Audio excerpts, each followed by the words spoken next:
Assalamu alaikum, peace be upon you.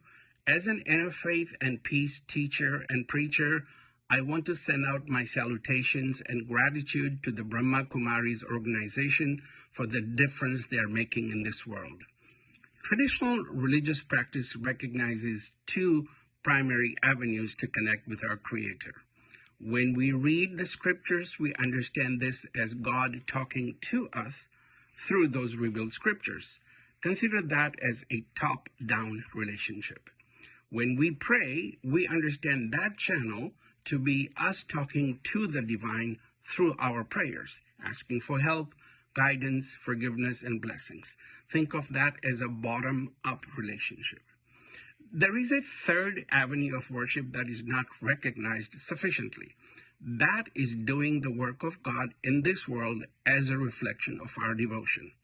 The work of spreading peace, unity, love, compassion, and replacing the noise and corruption of the world with the beauty of the spiritual dimension, the dimension that binds all of us, regardless of our race, tribe, nationality, or faith.